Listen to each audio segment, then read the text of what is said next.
Hola a todos y bienvenidos a otro seminario de Physics Latam. Hoy nos acompaña la doctora Judith Pérez. La doctora Judith Pérez realizó su doctorado en la Universidad Autónoma de Madrid.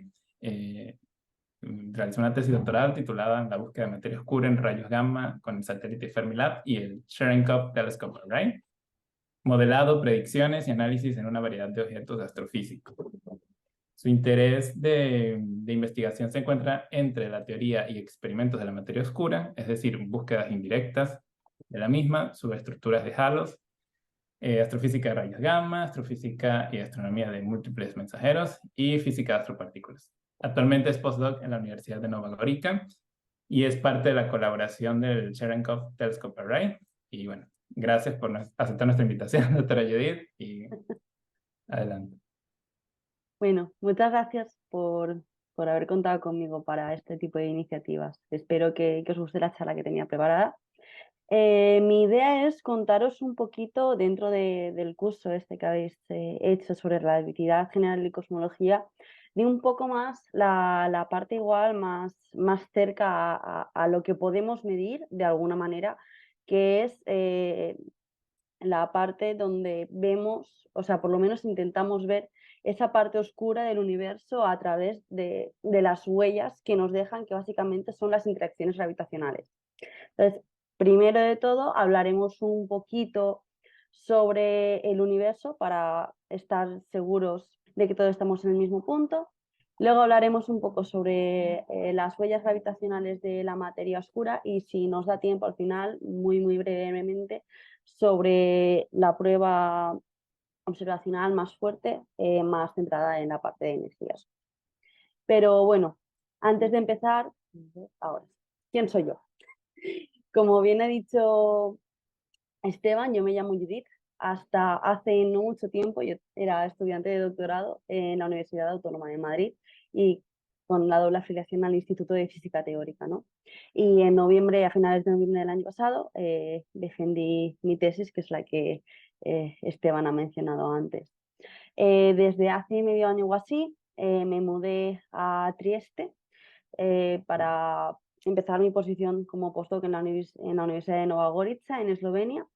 Y también tengo la doble afiliación a un instituto de nueva formación aquí en Trieste, con participación también de los dos institutos más grandes de física que hay aquí en Trieste, que son el ICTP, que estoy segura que conocéis, y SISA, y se llama el Instituto para Física Fundamental del Universo, que está básicamente centrado en intentar aglutinar todo el esfuerzo que hay desde los distintos institutos de Trieste, que nos dedicamos a hacer ciencia fundamental utilizando pruebas del universo, ya sean desde la parte más de partículas, astropartículas, cosmología.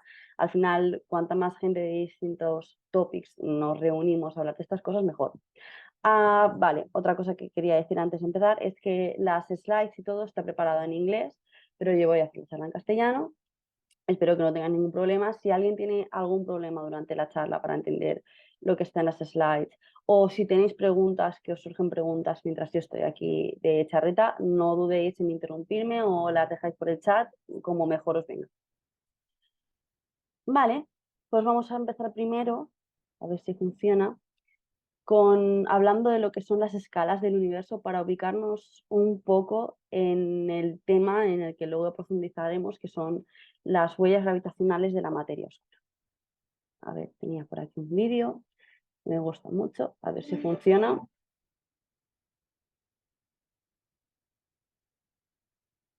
Es un vídeo que a mí me gusta mucho usar para cuando hago también, hablamos también de temas de divulgación, ¿no? Porque empieza desde las partes más pequeñas del universo, hemos empezado partículas y ahora está hablando de cosas un poquito más grandes, ADN, hasta cosas que podemos empezar a ver. Y luego veremos cómo va creciendo en este contador que tenemos aquí arriba, ¿no?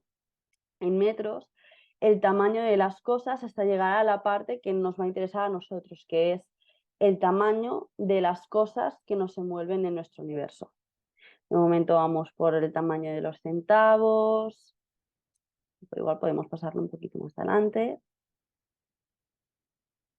Genial.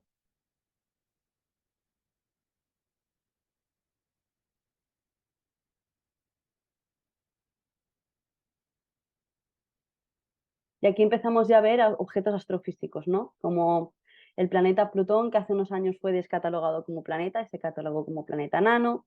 Otros planetas que pertenecen a nuestro sistema solar, que sería la primera agrupación con la que nos encontraríamos a nivel astrofísico. Tamaño de la Tierra. De momento estamos hablando de tamaño de los planetas.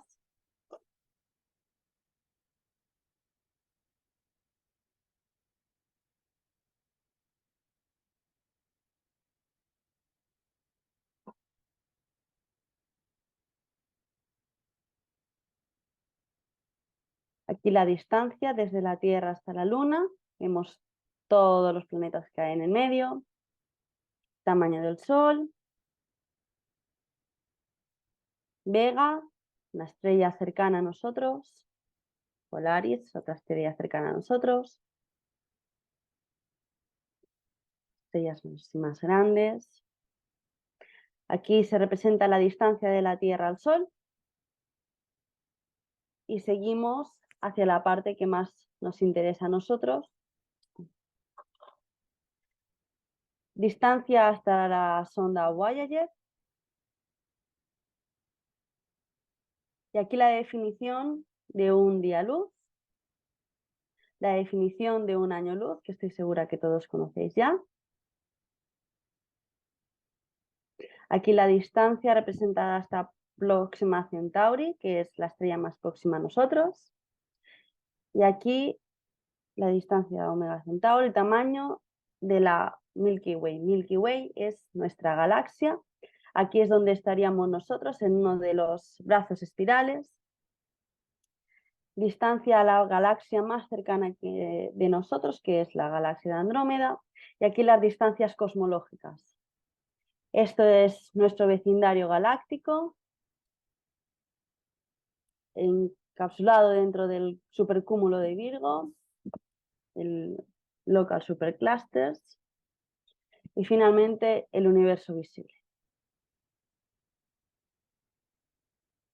Pues bien, lo más interesante de este vídeo es ver que desde básicamente que empezamos a hablar de las distancias en nuestro sistema solar, hay una cantidad increíble de órdenes de magnitud involucrados aquí. Entonces tenemos que buscar una manera de construir las escalas de manera sencilla para poder hacer los cálculos cuando los necesitemos. Y para eso hacemos uso de lo que se llaman las unidades de Planck o las definiciones de Planck, donde básicamente lo que hacemos es combinar las distintas constantes fundamentales del universo para que nos den la escala de energías del tipo de fenómenos físicos que vamos a estudiar cuando estemos hablando de escalas cosmológicas.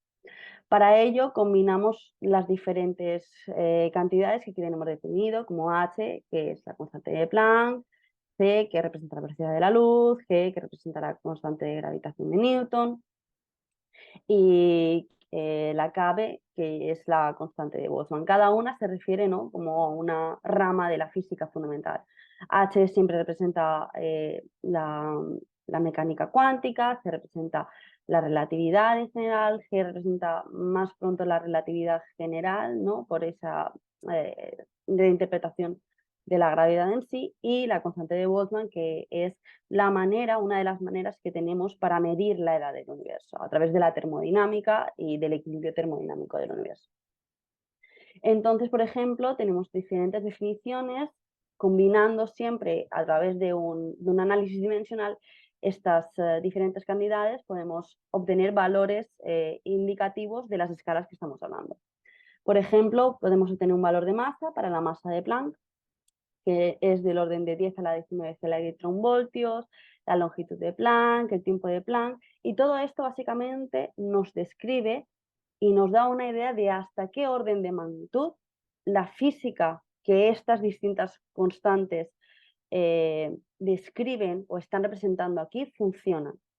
Más allá de un tiempo en el universo menor a menos 44 segundos, no conocemos la física que esto lleva. Para masas mayores del orden de masa de Planck, la física que conocemos tampoco sabemos cómo funciona. Entonces esto nos da el valor máximo, como el valor tope, a partir del cual hacia abajo nosotros más o menos conocemos los procesos físicos fundamentales que se esconden detrás de las cosas que podemos medir.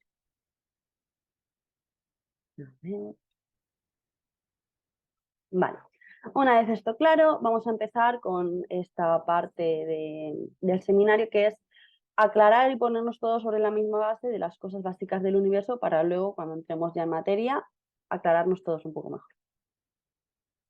Y lo primero es empezar con las bases de la historia del universo.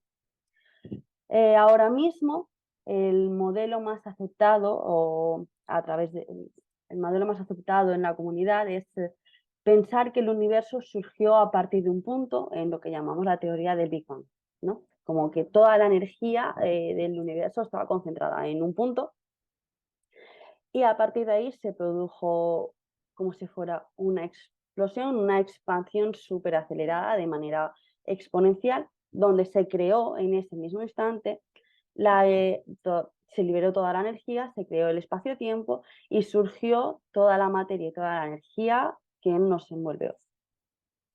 En estos primeros momentos, todas las partículas fundamentales del universo estaban acopladas en un equilibrio térmico a energías superrelativistas, todas chocando, teniendo colisiones, aniquilaciones una con la otra. Después de estos primeros instantes, lo que sigue es por mera inercia, el universo sigue en su proceso de expansión. Y tenemos que pensar en esta expansión como una expansión adiabática, en el sentido de que el universo va creciendo espacial temporalmente y eso implica que todo lo que hay dentro va a empezar a enfriarse. Conforme se vaya enfriando, la temperatura de todas estas partículas va a ir bajando, bajando y bajando, hasta que llegue de forma paulatina a pasar a la energía correspondiente a las masas de las partículas más pesadas. En el momento esto ocurre, estas partículas se desacoplan del baño térmico. Cuando la partícula se desacopla del baño térmico, su densidad de partículas se queda fija. Y esto va pasando primero por partículas más grandes, luego partículas más pequeñas, hasta que llegamos al orden de energía de que estas partículas empiezan a agruparse formando lo que conocemos como los átomos. Entre todas estas partículas hay una que nos va a resultar de especial interés, que son los fotones. Los fotones están interaccionando con todo el resto de partículas y hay un momento en el que su interacción con los electrones, que básicamente era su principal electrón, deja de ser posible porque estos están agrupados dentro de los átomos. En este momento, los fotones son capaces de viajar por primera vez de manera libre un rango suficiente de energías que antes no nos permitía ver. Hasta ese momento, el universo y todo lo que sabemos de él está absolutamente oscuro. No podemos ver qué hay ahí porque no hay luz que viaje para nosotros. Y en ese momento en que la luz por primera vez puede viajar, obtenemos la foto más antigua del universo, que es a lo que llamamos el fondo cósmico de microondas. A partir de ahí sigue el proceso de evolución natural, el universo sigue creciendo y empiezan a formarse cada vez objetos más y más grandes. Empiezan a formarse átomos más pesados, que se van formando moléculas, hasta que se forman granos de polvo y contundentemente hasta que se forman las primeras estrellas. En ese momento que se forman las primeras estrellas empezamos a recibir otra clase de luz del universo, el momento en el que se llama el amanecer cósmico, ¿no? El Cosmic Dawn. Hasta que llegamos a la situación presente, donde hace no mucho se descubrió que el universo estaba entrando en otro proceso de expansión acelerada. Y entraremos luego un poco a hablar de ello. Muchas veces cuando hablamos de esta historia cósmica resulta bastante confuso tener que utilizar unidades de tiempo, porque estamos hablando de órdenes de magnitud súper altos. Entonces, a veces conviene revisar qué tipo de variables, qué tipo de maneras podemos nosotros medir el tiempo sin tener que utilizar las unidades a las que estamos acostumbrados de manera macroscópica. Entonces, para ello vamos a hablar sobre todo de dos. El redshift, sí, básicamente el redshift. Y para ello tenemos que asumir, que es algo que nos hemos contado ahora, que el universo va a estar expandiéndose. Entonces vamos a asumir que tenemos una partícula X en una posición del universo en un tiempo determinado y que en otro tiempo X lo que le va a pasar a esa partícula es que se ha desplazado, pero no porque la partícula estuviera en movimiento, sino porque el universo en sí se ha expandido y ha sufrido lo que vemos en esta red, ¿no? Aquí tendríamos que en vez de una partícula tenemos una longitud de onda. Esa longitud de onda, en vez de estar confinada en este momento, según la expansión del universo, no acelerada, la expansión del universo, se estrecha. Y a este efecto es lo que llamamos el redshift. Si esta expansión, si este estiramiento que sufren las longitudes de ondas es por el efecto de que el espacio y el tiempo se están expandiendo, seguro que tiene que haber alguna manera de relacionar esa tasa de expansión del universo con el valor que sufre con el estiramiento que sufre esa longitud de onda, esa onda, debido a esa propia expansión del universo. Entonces, aquí tenemos la suposición de que tenemos dos observadores. Como ven, simplemente significa que están desplazándose con el universo a lo largo de un rayo de luz. O sea, tenemos una longitud de onda, que están separados una distancia de dr, un diferencial de radio. Y su movimiento relativo es debido a la expansión cósmica y de acuerdo con la ley de Hubble, que es la que describimos aquí. No sé si estáis viendo el puntero o no, pero yo no lo veo, espero que lo veáis.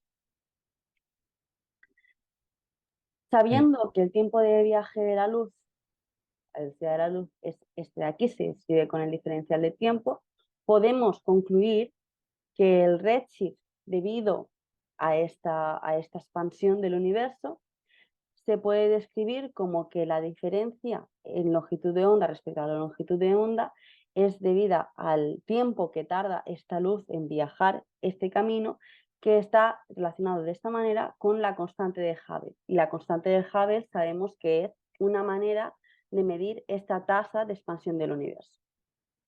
Después de hacer unas pocas matemáticas y definir la cosmic expansion, y aquí están las definiciones de lo que llamamos la cosmic expansion o la expansión cósmica, que es el valor A de t, y el parámetro de Hubble, que está definido al lado, que es h de t.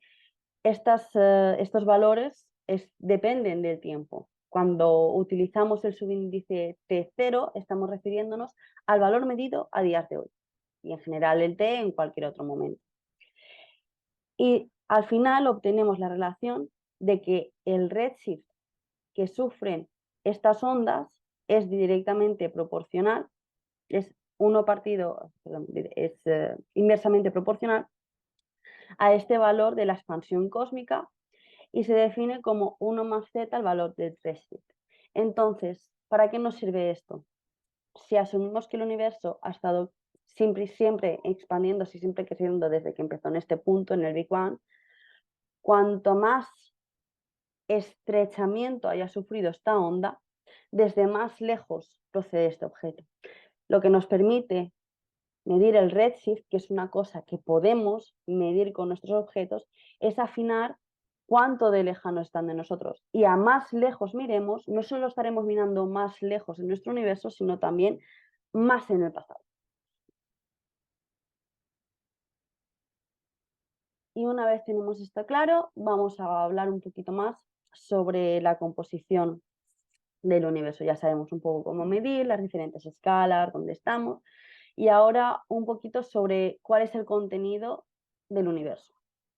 Hemos dicho que desde el inicio del universo estaba lleno de fotones y que toda esta sopa de partículas estaba todo en un equilibrio térmico, ¿no? Y que conforme iba bajando la temperatura, las distintas partículas o se iban desacoplando del equilibrio térmico o iban empezando a formar estados sí, que estaban unidos, como por ejemplo los quarks empezaron a formar hadrones y este tipo de formaciones. Centrándonos en la parte de los fotones, conforme el universo ahora va creciendo, la temperatura, no solo del universo, de toda la sopa térmica, empieza a caer. Para el caso de la radiación, como son los fotones, empieza la temperatura a decaer como 1 partido el factor de expansión del universo, y lo mismo para su densidad. Aunque si esta densidad se quedó desacoplada del resto en el momento, pudo empezar a viajar una vez se formaron los primeros átomos de hidrógeno, deberíamos poder seguir observando este fondo de fotones. Esto implica que este fondo de fotones, que debería de ser isotrópico, por isotrópico significa que debe estar repartido de manera uniforme en el espacio, debería de verse de manera isotrópica y reproduciendo la curva de radiación correspondiente a un cuerpo negro. Por esta isotropicidad, al final todo esto empezó en un punto, ¿no? Digamos, conforme fue creciendo, toda la densidad de fotones fue expandiéndose, entonces todo esto se quedó difuminado en el espacio y deberíamos de ser capaces de poder medir ese fondo isotrópico de fotones. Y de hecho, ya desde 1946 se empezaron a ver un montón de predicciones teóricas sobre qué temperatura se esperaba que tuviera esta radiación de cuerpo negro, de esos fotones iniciales del origen del universo. Hubieron varios intentos, de los primeros fue como el de Georges Gamow, que predició una temperatura para el fondo isotrópico de 50 kelvins, pero estaba un poquito lejos. Luego hubo una predicción casi muy acertada en 1948, un par de años después, por Ralph Alpert y Robert Herman, pero realmente no se descubrió esta radiación isotópica de fondo hasta 1965 y fue por un error. No sé si habrán contado ya esta historia, pero básicamente Arno Penzias y Robert Wilson trabajaban para una empresa muy famosa de Estados Unidos en los laboratorios Bell y estaban construyendo unas antenas de radio para hacer sus experimentos y sus cosas. Y de repente, tratando de calibrar esas antenas que ellos estaban construyendo, se dieron cuenta de que estaban midiendo algo de fondo que no esperaban medir. Y eso de fondo que no esperaban medir coincidía perfectamente con una radiación isotrópica que se recibía de todas partes, de fondo, correspondiente a un cuerpo negro a una temperatura de 2,72 Kelvin. Aquí tenemos, de hecho, esta radiación, que por la temperatura y la longitud de onda que daba, se empezó a llamar fondo de radiación cósmico de microondas, medido por uno de los primeros satélites que consiguió medirla después de Penzias y Wilson, que de hecho les dieron el Nobel por esto, y les dieron el Nobel por el descubrimiento. A todas las personas que se dedicaron a hacer la interpretación teórica de dónde venía esto, se quedaron fuera del Nobel. Bueno, aquí a la derecha se representa en intensidad y en frecuencia la radiación de cuerpo negro que se midió correspondiente a este fondo isotrópico de microondas por el satélite COBE. Y aquí tenemos una imagen de cómo ha mejorado nuestro conocimiento sobre el fondo cósmico de microondas conforme han pasado los años. COBE fue el primer satélite diseñado para medir exclusivamente este fondo cósmico de microondas. Pero de hecho, si miramos la foto, esto ya no parece uniforme, sino vemos aquí en la escala de colores que se encuentran unas pequeñas diferencias. Y estas pequeñas diferencias van aumentando en resolución conforme la generación de telescopios va cambiando. COBE, creo que el lanzamiento y los primeros datos que produjo fueron de 1992. Luego vino WMAP, que fue lanzado a principios de los 2000, y creo que los datos que se muestran en esta imagen son correspondientes al Data Release de 2001. Y finalmente tenemos los resultados del satélite Planck. Planck actualmente aún se halla en órbita. Los primeros datos que Planck proporcionó sobre las medidas de este fondo cósmico de microondas fueron en 2015 y tenéis de manera de acceso público todos sus datos, todos sus ajustes y todos sus resultados. Podéis encontrarlos en el archive y tenéis data releases de 2015, que fueron los primeros que publicaron, de 2018 y, si no me equivoco, los últimos son de 2020. Y bueno, como veis, hay zonas que parecen que están un poco más frías y zonas que están un poco más calientes respecto a esta emisión, ¿no? Y este plano lo que nos refleja es, está en coordenadas galácticas. Esto significa que en el centro lo que observamos es la emisión del plano galáctico, hacia arriba latitud galáctica y hacia este lado longitud galáctica. En longitud galáctica vemos que la distribución de estas anisotropías que vamos a llamar del fondo cósmico de microondas es más o menos simétrica. Sin embargo, sí que vemos una simetría clara en latitud, donde el plano galáctico tiene mucha más temperatura, está más caliente que el resto de puntos. ¿Y cómo hacemos para analizar este fondo cósmico de microondas? Bueno, una de las maneras que se les ocurrió a los primeros investigadores en realizar esto y que ha resultado muy útil para analizar el fondo cósmico de microondas es hacer una descomposición de las diferentes partes, de los diferentes componentes de este fondo cósmico de microondas en armónicos esféricos, lo cual tiene todo el sentido del mundo dada la simetría de este proceso, ¿no? Aquí tenemos la imagen que os he enseñado de antes de Planck, de los datos de 2018, donde con ensombreado se ve la parte que hemos eliminado del plano galáctico para ver simplemente el resto de anisotropías. Y estas anisotropías son del orden de 10 a la menos 5, o sea, son realmente muy pequeñas, de 10 a la menos 5 con respecto al valor primario del background, ¿no? Este 2,75 Kelvin. Una vez hacemos la descomposición en multipolos de esféricos armónicos de estas anisotropías, a primer orden tenemos la reproducción de lo que hemos visto antes, que es esta emisión, esta radiación perfecta de cuerpo negro, y luego para los distintos multipolos obtenemos este tipo de plots, donde en el eje Y tenemos el valor de la descripción del componente que estamos analizando, y en el eje X tenemos el valor del momento multipolar. Valores menores, valores más bajos del momento multipolar se trasladan, se traslucen, tienen representación directa en escalas grandes del universo. Y los momentos multipolares más bajos son los que representan la física que ocurre en las escalas más bajas. Entonces vemos con esto qué información podemos extraer.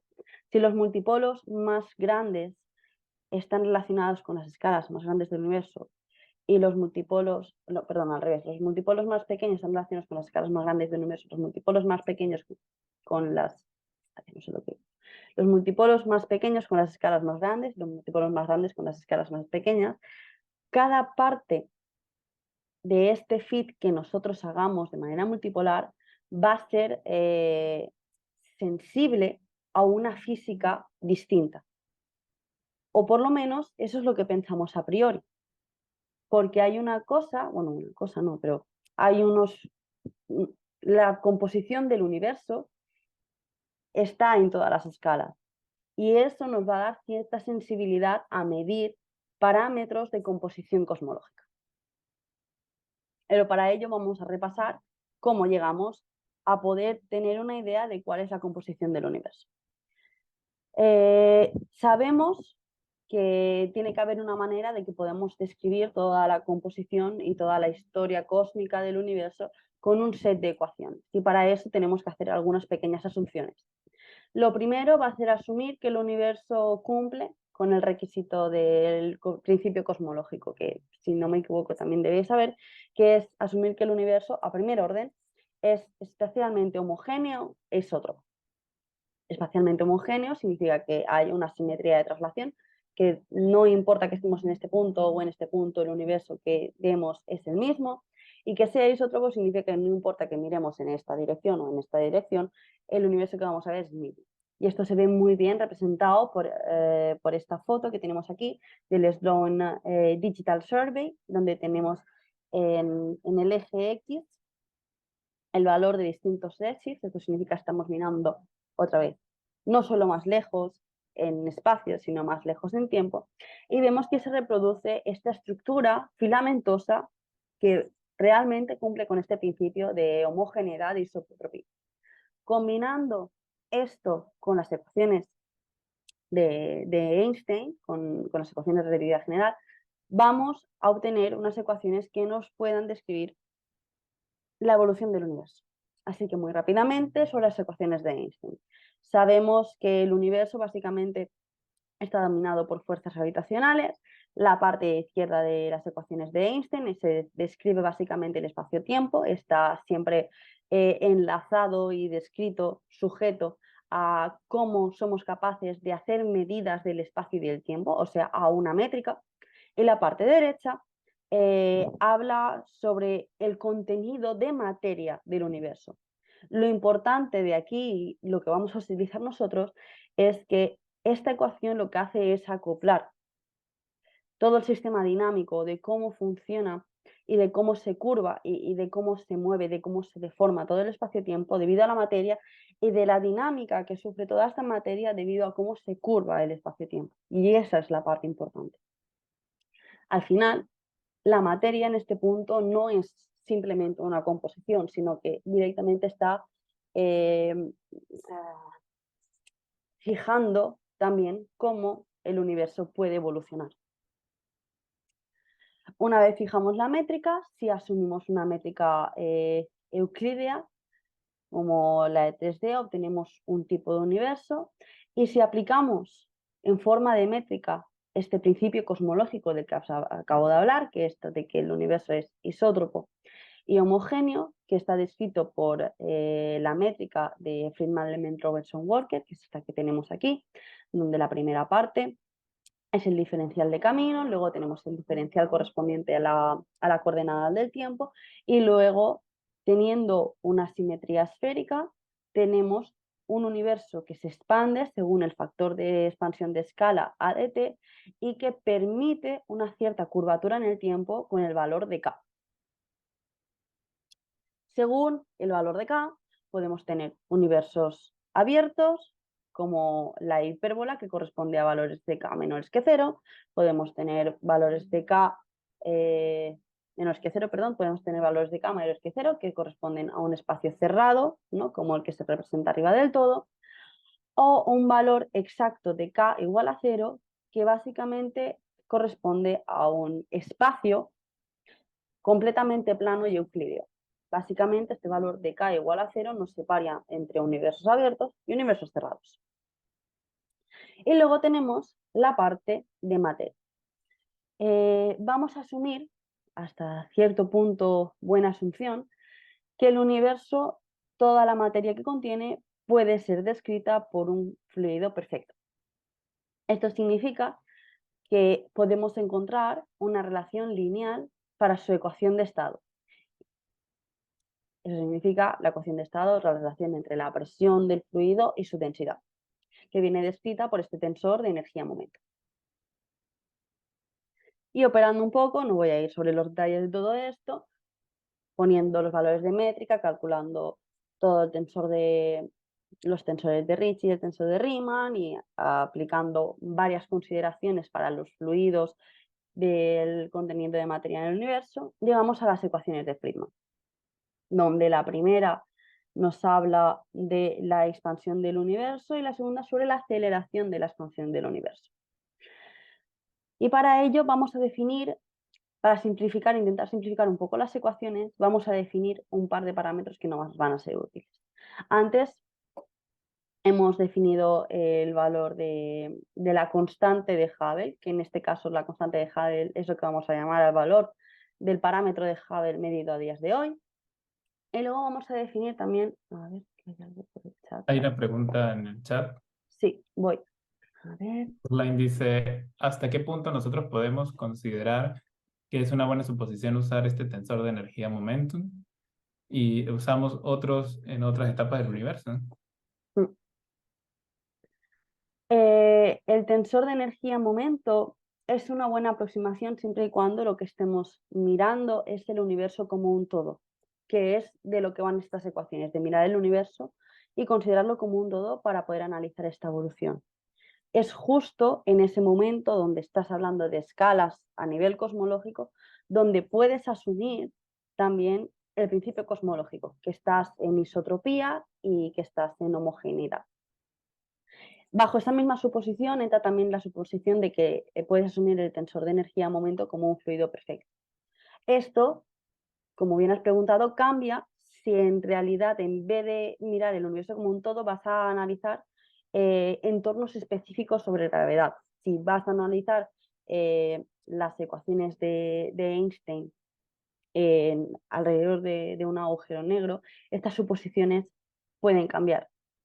Pero para analizar el universo como un conjunto, ya no solo la descripción que podemos hacer, sino a nivel observacional, lo que vemos es que las materias que hay se comportan como un fluido perfecto. Así que lo que te cambia y lo que te determina la historia del universo no es tanto que cambies la descripción y cambies el approach de utilizar un tensor de energía-momento para un fluido perfecto, sino qué tipo de materia, que hay distintos tipos de fluidos perfectos, van a ir dominando uno sobre el otro y esto va a caracterizar el tipo de evolución que tengas. No sé si me he explicado bien o si he contestado tu pregunta.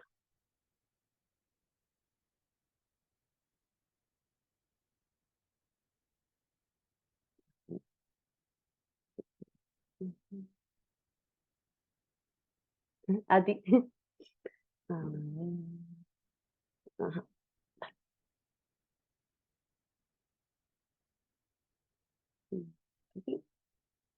Vale. Entonces, vamos a definir dos cantidades que nos van a ser súper útiles. Lo primero es la densidad crítica.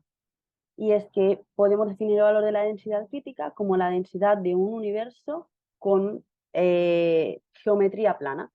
La densidad de un universo que separa entre universos abiertos y universos cerrados. Acuerdo a las ecuaciones de Friedman, simplemente tenemos que poner el segundo término de la primera ecuación a cero, poner la k igual a cero, con la definición del parámetro de Hubble. En el momento de cero tenemos esta definición de densidad crítica, que es dependiente de la constante de Newton y dependiente del parámetro de Hubble en el momento en el que queramos medir la densidad crítica. Y la segunda definición que vamos a hacer es, cuantidades adimensionales que nos van a medir la cantidad de una de los componentes de materia sobre la densidad crítica, que son los parámetros que vamos a llamar omega. Omega 0 significará la densidad de ese componente de materia en este momento respecto a la densidad crítica y puede ser cualquiera de los componentes de materia que ahora veremos cuáles pueden ser. Lo importante de esto es que la suma de estos componentes de materia, al final, como están normalizados respecto a la densidad crítica, tiene que sumar 1. Esto es por conservación de energía del universo, siempre tiene que cumplirse. Y es una de las cosas que en relación con la pregunta que me hacías va a determinar que cuando uno de los componentes de materia tenga más densidad que el resto tenga que bajar. Y vale, ¿para qué os he contado yo todo esto de densidades, componentes? Pues volvemos otra vez al fondo cósmico de microondas. Y es que resulta que este fondo cósmico de microondas es súper sensible a los componentes de materia del universo. Y vamos a ver un poco por qué. Vamos a fijarnos en el plot de la derecha y vamos a mirar a la descomposición de multipolos en L más bajos, de los valores de 0 a 30. Vemos que eso era lo que se correspondía con grandes escalas del universo, ¿no? Y vemos que hay como una especie de plató. Este plató es lo que se llama el efecto Sachs-Wolf.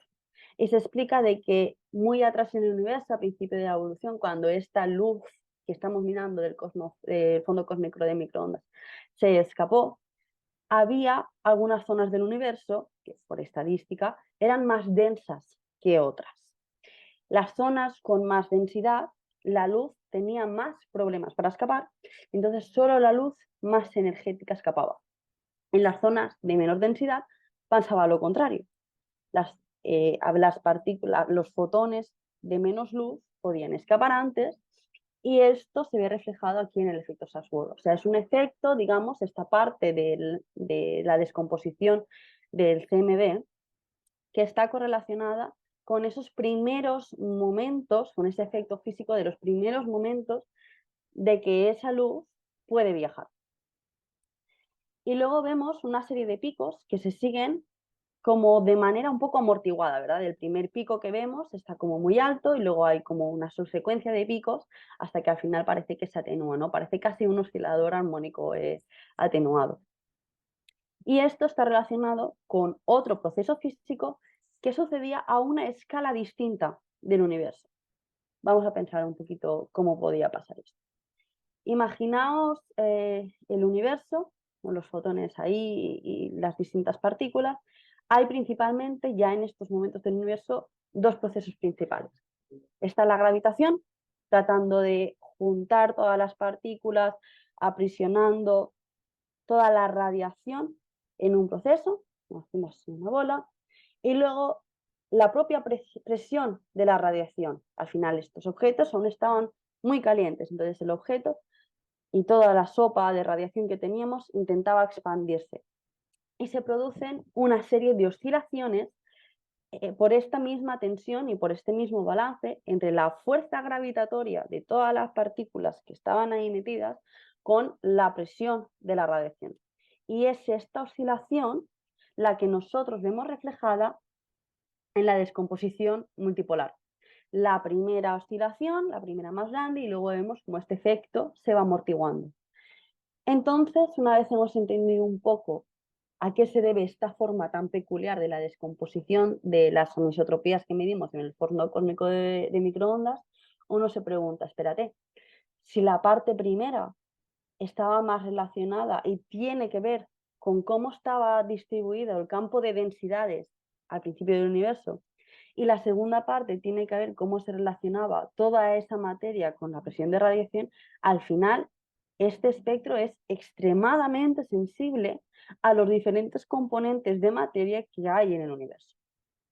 Y esto de hecho es lo que se observa. Por ejemplo, vemos que si tratamos de cambiar la curvatura para hacer el fit a esta descomposición, vemos que hay mucha degeneración, se cambian tanto lo que uno esperaría obtener del fondo cósmico de microondas a bajas escalas como a largas escalas, y vemos como un desplazamiento hacia la derecha. Para otros términos, que no hemos hablado aún, pero bueno, como el de energía oscura, que básicamente es un término que se añade a las ecuaciones de Einstein porque se puede, porque al final es un valor escalar y esto te lo da la degeneración de que sean, perdón, ecuaciones diferenciales, y también te puede explicar alguna serie de universos, de hecho ahora luego hablaremos de ello. Casi no te afecta en nada el valor del cosmos, el valor de los fits del fondo cósmico de microondas. Podemos aquí ver valores para distintos omega lambda, ¿no? Como desde 0.2 hasta 0.8, y como mucho se ve un efecto de mayor amplitud en el rango de multipolos más bajos.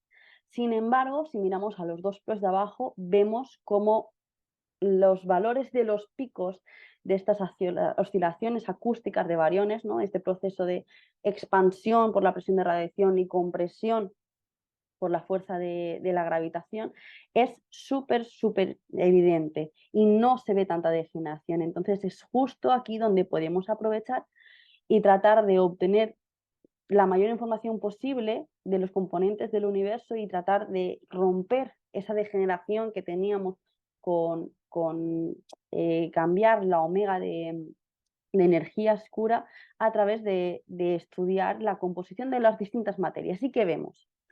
Vemos que si tuviéramos un universo conformado por bariones, con bariones me refiero a la materia estándar que todos conocemos y queremos todas las partículas que están en el modelo de física de partículas modelo estándar actual, tendríamos que tener unos picos de oscilaciones de bariones mucho más altos, como se ve en el plot de abajo a la izquierda, mucho más altos de lo que en realidad tenemos. ¿Eso qué significa? Que tiene que haber una contraparte de una materia que no conocemos, que aparentemente tampoco se ve, que explique ese potencial gravitatorio que era el realmente causante de esa compresión. Y a eso es lo que llamamos materia oscura. De estos fits a la descomposición en multipolos de las anisotropías del fondo cósmico de microondas, obtenemos estos diferentes valores para las omegas de cada uno de los términos. Para omega mater, omega de la materia, tenemos un valor de 0.3, dividido entre bariones, que son el 0.05 aproximadamente de nuestro universo, y luego algo que alcanza casi el 0.25, que es materia oscura. Pero es que hasta 0.7 tenemos el valor de omega lambda. Y esto es lo que da nombre al modelo cosmológico estándar que todos seguimos y el más aceptado a día de hoy, que es el lambda CDM, Standard Cosmological Model, lambda por el valor de lambda, y CDM corresponde a las siglas de Cold Dark Matter, que luego veremos de dónde viene. Genial, pues ya tenemos claro que tenemos pruebas contundentes de la existencia de materia oscura en el universo, por lo menos algo que podemos llamar materia oscura, y otra cosa que se llama omega lambda. Vamos a hablar un poco de la materia oscura, de dónde viene este término. Lo primero es que la existencia de un componente oscuro y masivo en el universo, al que vamos a llamar materia oscura, es una clave esencial de cómo entendemos no solo la historia y la evolución del universo, sino sobre todo cómo se han formado las estructuras que medimos a días de hoy, y que las pruebas que tenemos de su existencia son todas de procedencia observacional y a través de su interacción gravitatoria. Y esto es súper importante porque tiene interacción gravitatoria y no interacciona con nada más, es de donde viene el nombre materia oscura. Así que la manera y la evidencia que tenemos de su existencia es a través de sus huellas gravitacionales y de su interacción gravitacional. Y esto aparece a todas las escalas cosmológicas. La explicación y los valores que hemos visto del CMB es solo una de ellas y ahora veremos el resto. Y al final, todas estas evidencias lo que han dado al final son como pequeñas pistas de cómo entendemos o qué esperamos que sea la materia oscura, ¿no? Como tratando no solo de acercarnos a su posición respecto a la historia y la evolución del universo, sino también a cuál puede ser su naturaleza más fundamental, porque al final es una materia que no sabemos qué es. Vamos a empezar por la escala más baja, las escalas galácticas. Para ello vamos a hablar, como no, de galaxias. Las galaxias son objetos gravitacionalmente unidos, que básicamente es una colección de gas, estrellas y planetas, con cierta cantidad de gas y polvo mezclado en lo que se llama la mayor parte de las galaxias, que es el medio intergaláctico. Y bueno, galaxias hay de todos los tipos y de todos los colores. Al final hay muchísimas maneras de intentar calificar los distintos tipos de galaxias, pero gracias a los estudios y los resultados del Hubble Space Telescope, la clasificación que os presento abajo, que es básicamente una clasificación atendiendo a la forma que presentan las galaxias, es la más conocida. No tiene un fundamento, por ejemplo, respecto a evolución estelar o evolución galáctica, pero sí que resulta muy útil porque al final, dependiendo de la forma que tengan estas galaxias, su proceso de formación y los procesos físicos que aparecen en ellas mantienen una correlación. Por ejemplo, encontramos galaxias desde lo que se conocen como galaxias enanas, que contienen 10 a la 7 estrellas, hasta galaxias gigantes con 10 a la 12 números de estrellas. Y aquí vemos dos tipos. Las primeras tipos de galaxias, que son los que están a la parte izquierda, con nombres desde E0, E4, E7 y S0 no tanto, que es lo que se califican como galaxias elípticas. Y luego la parte derecha, que es lo que son las que tienen nombres de SA, SB, SC arriba y SBA, SBB y SBC abajo, son galaxias espirales. cada una de tipo. Hay algunas que son galaxias espirales barradas, son las que vemos en la parte de abajo, vemos que tienen como una barra así en el centro. Y las que vamos a ver ahora, las que nos importan ahora, son las galaxias eh, espirales. Las galaxias espirales son sistemas, lo que he dicho antes, gravitacionalmente unidos y están sostenidos por su rotación. La propia gravedad hace que estos sistemas se mantengan rotando. Entonces, hay una manera en la que nosotros podemos medir la rotación de las distintas partículas que nos interesan en este sistema, que son las que están manteniendo unido de manera gravitacional este sistema. Como se ve en esta foto súper bonita de M61, la mayor parte de la materia, por lo menos de la visible, parece que se encuentra en el centro de este objeto. Y en el resto está dividida en estos brazos espirales, que simplemente es un efecto de esta rotación. Son objetos que están más aislados que las galaxias elípticas, los cuales nos permite, por ejemplo, hacer mediciones un poco más precisas sobre la masa de estos objetos. Y de hecho vamos a hablar un poquito más sobre la masa de estos objetos. Vamos a ver qué esperaríamos sobre la velocidad de estas partículas conforme nos vamos alejando respecto del centro de esta galaxia, ¿no? Vamos a imaginar una estrella aquí, otra estrella aquí, otra estrella aquí, otra estrella aquí, y vamos a ver cuál es el perfil de velocidades de esta galaxia. A esto lo llamamos curva de rotación. Y esta sería la curva de rotación que esperaríamos de una galaxia en espiral, utilizando simplemente la tercera ley de Kepler, aplicando que solo hay una fuerza gravitacional, con un valor de la masa que básicamente sería lo que está encapsulado en el centro, ¿no? Asumiendo eso, que la masa básicamente está en el centro, que para un valor de un radio determinado teníamos toda la masa encapsulada, esperaríamos que el perfil de velocidades decayese como 1 sobre la raíz del radio, conforme nos vamos moviendo, ¿no? Al final, aquí, justo en el centro, hay una asíntota que no se corresponde con el valor real, que el valor de masa al final tiene un número. Y vamos a ver qué es lo que realmente medimos. A ver, aquí, ahora. Así. A la parte de izquierda tenemos nuestra predicción, una predicción súper simple, utilizando gravitación newtoniana para este objeto, que es el tipo macroscópico, debería funcionar todo correcto y bien. Y a la derecha tenemos los valores que realmente encontramos, que son los que están medidos y marcados aquí con puntitos negros. En contraste a lo que uno esperaría encontrar, que es básicamente que la velocidad decreciese conforme nos vamos alejando respecto al centro de la galaxia, lo que nos encontramos es con una especie de aplanamiento hacia una especie de valor semiconstante que no se corresponde a la distribución de masa que uno ve.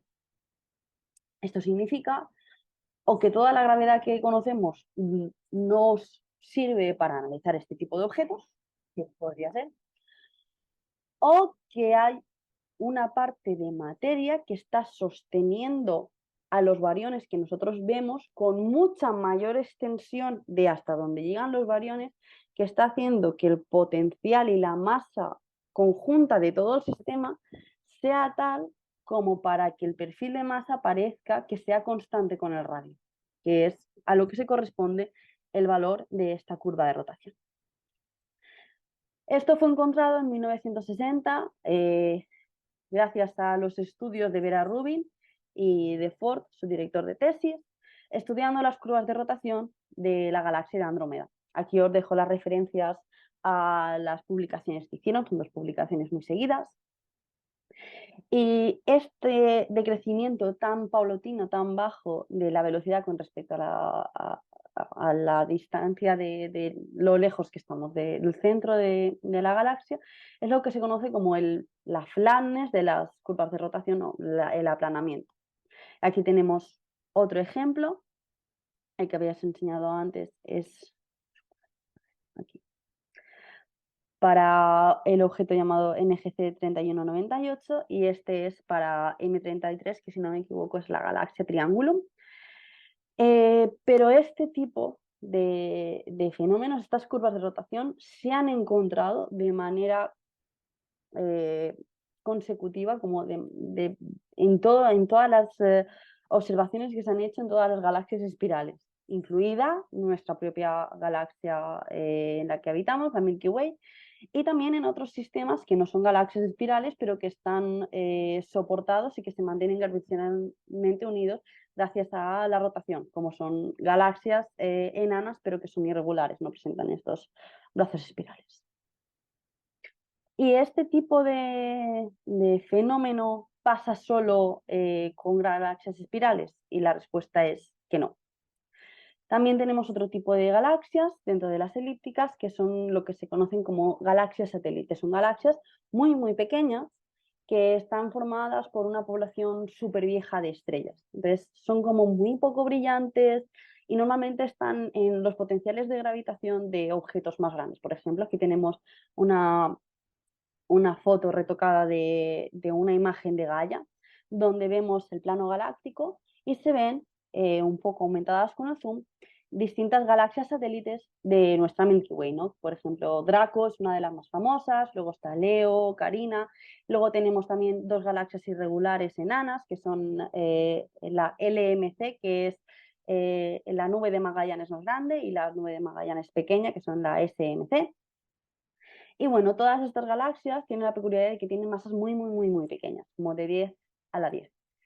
Y además, calcular la masa de estos objetos es mucho más complicado porque estos objetos no están gravitacionalmente unidos por el sistema de rotación, sino que es por la propia presión del sistema, y lo único que podemos medir son la dispersión de velocidades de las estrellas que en ellos habitan.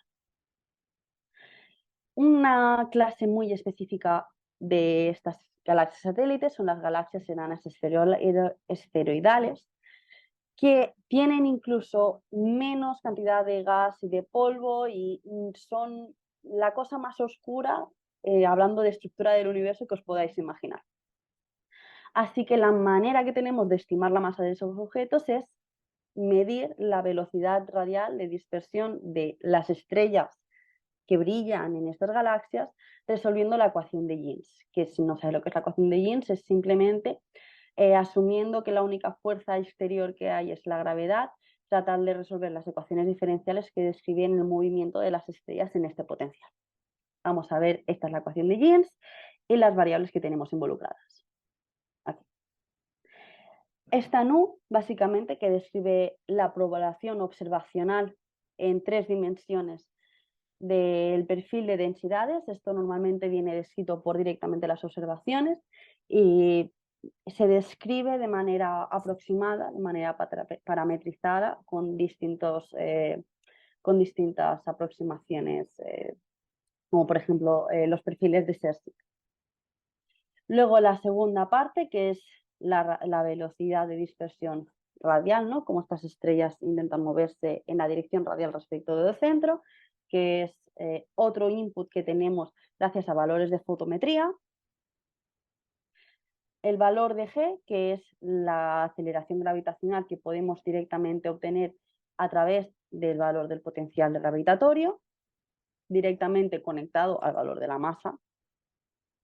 Y finalmente el valor de beta, que es el que más incertidumbre introduce en este proceso, que es la anisotropía en el perfil de distribución de velocidades. Al final es ese componente, ¿no?, de velocidades que nos va a hacer, que es el más complicado de medir. Medir velocidades radiales es mucho más sencillo que medir velocidades en las otras direcciones, y este es el punto donde más incertidumbre se introduce en el cálculo de la masa para estos objetos. Cuando se resuelve la ecuación, resulta al final que los valores de masa que obtenemos van en la misma dirección que lo que pasaba con las curvas de rotación. Y es que para explicar las velocidades de dispersión que estamos midiendo, necesitamos unos valores para el potencial gravitatorio mucho más grandes que lo que se corresponde a los valores de la masa luminosa, de los valores de la masa que se corresponde a las estrellas. Y esto se ve también si calculamos el mass to light ratio, ¿no?, como el valor a proporcional de la luminosidad que estamos midiendo de estos objetos, y el valor de masa que estamos calculando, que según esto debería ser el necesario para calcular, para explicar estas velocidades. Y vemos, por ejemplo, algunos de los nombres que hemos visto en en el plot anterior, como por ejemplo aquí está Draco, que tiene un valor en logarítmico, en escala logarítmica de 2,5, o Carina y algunos que están un poco más abajo. Todo parece apuntar a que las huellas gravitacionales que nos dejan, como todo lo que los procesos donde interviene la masa, ¿no?, en la gravitación, nos deja entender que hay una parte de materia que no se relaciona con el resto de materia que conocemos, con las partículas del Standard Model, y que básicamente está haciendo de lead, está llevando toda la dinámica de gravitatoria del universo. Y esto lo vamos a ver de manera consistente. Hemos hablado de la escala galáctica, a las escalas de cúmulos de galaxias y a las escalas cosmológicas, como hemos visto antes. Bueno, hasta ahora hemos hablado de la escala galáctica, ¿no?, las diferentes evidencias que teníamos de la existencia de un componente de materia oscuro. En teoría, como las pruebas que hemos visto están relacionadas con las dinámicas que sufren este efecto, o con la masa que esperamos de este objeto, uno no tendría por qué esperar que este tipo de fenómeno pasase también en otras escalas del universo. Sin embargo, vamos a ver que lo seguimos encontrando. Creo que hay una pregunta Sí, a ver, la que leo en voz alta. dice, ¿Hay alguna relación entre el grado de inclinación de las galaxias respecto a nuestras mediciones y la estimación de materia oscura presente? Es muy buena pregunta. Para el caso de las galaxias espirales, las mediciones que hacemos de la velocidad radial son bastante estables, porque son por mediciones fotométricas. Sin embargo, las velocidades que esperamos por ejemplo, de las últimas que hemos hablado, que son las esferoidales, las enanas esferoidales, el grado de inclinación de las galaxias respecto a nuestro, para medir el parámetro beta, ¿no?, que era el parámetro de anisotropía, que básicamente es un ratio entre la velocidad en las otras dos dimensiones, ¿no? Si teníamos la radial, pues en el eje Z, y respecto a la velocidad que el objeto tiene por circulación, ahí sí que afecta. Y de hecho hay un esfuerzo muy grande para intentar aumentar la resolución de los surveys fotométricos, para intentar averiguar y estimar con mayor precisión este parámetro beta para este tipo de sistemas. Espero que haya contestado tu pregunta.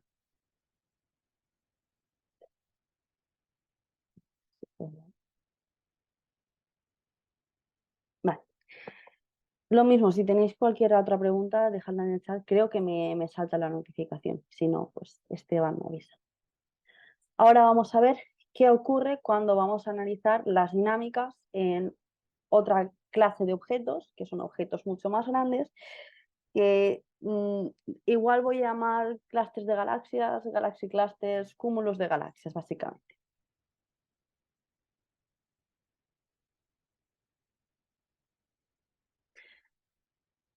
A escalas grandes del universo hemos visto que se reproduce una especie de estructura. Ay.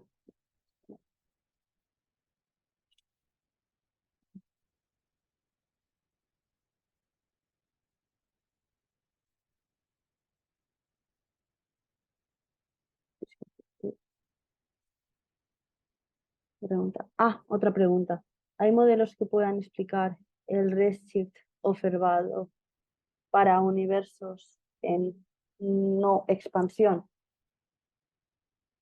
Eso es una buena pregunta. No estoy segura de que pueda responderte, pero mi guess sería que de momento hasta el redshift, es decir, tampoco hemos llegado a medir a redshifts mucho más altos. Actualmente las galaxias con mayores redshifts que hemos podido llegar a medir están como a redshift 6, 7.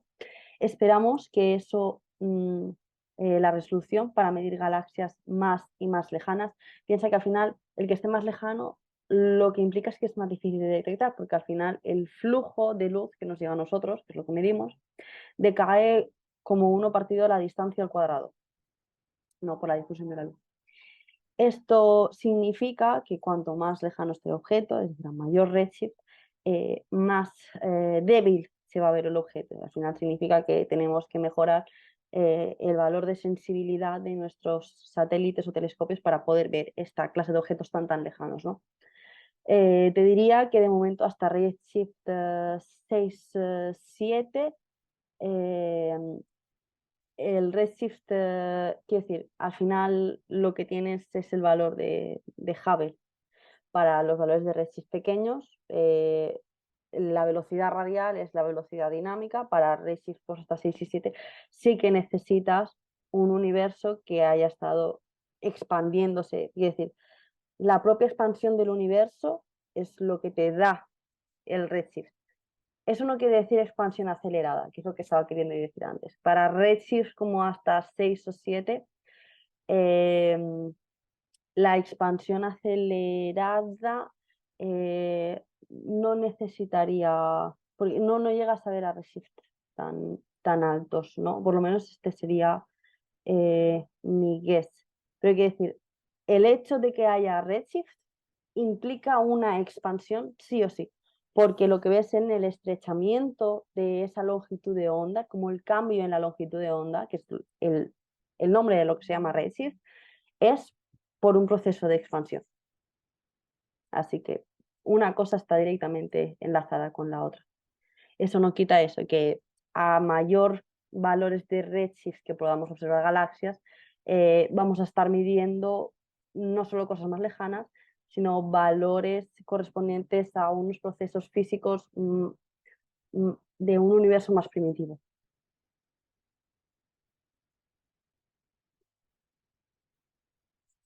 A ti, a ver si puedo ver.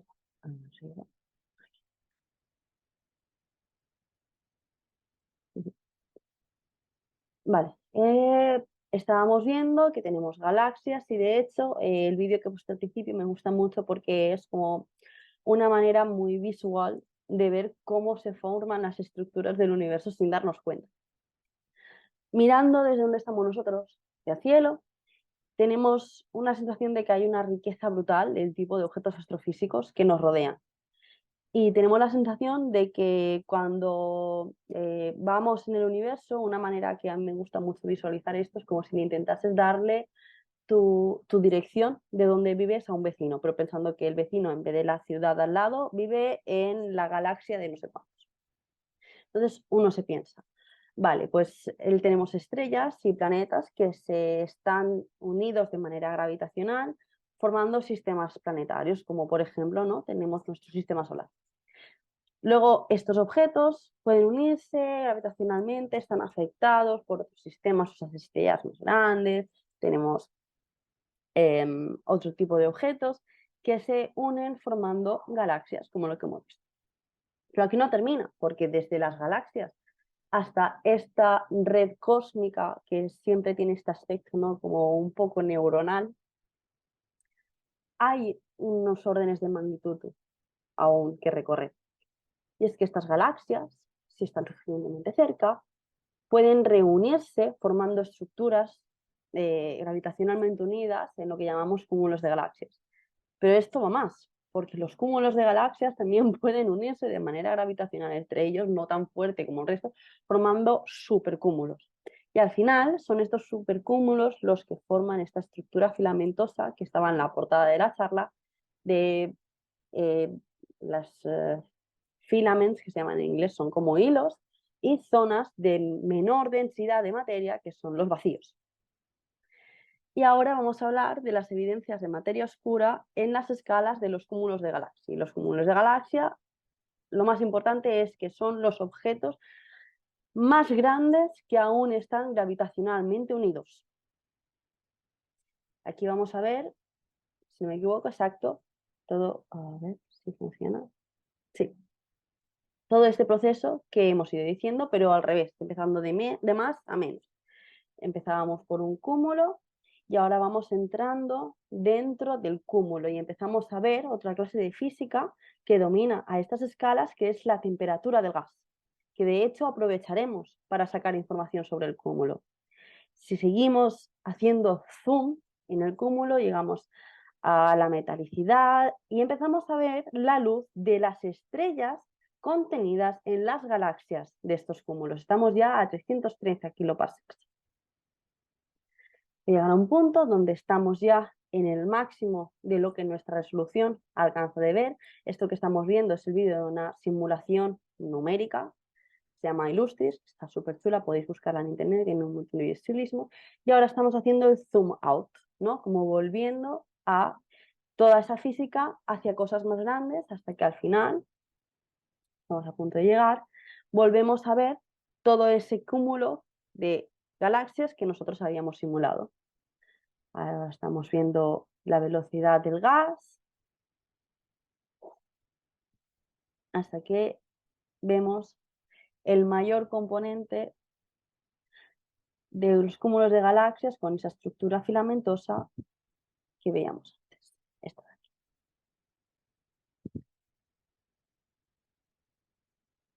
De hecho, tenemos nuestra galaxia, nuestra Vía Láctea, es miembro de un pequeño grupo que llamamos el grupo local de galaxias, donde están nuestra Milky Way, nuestra Vía Láctea.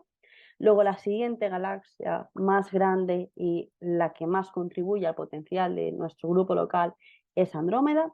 Y también todas estas pequeñas galaxias satélite de las que estábamos hablando antes, como Draco o Carina o las pequeñas nubes de Magallanes.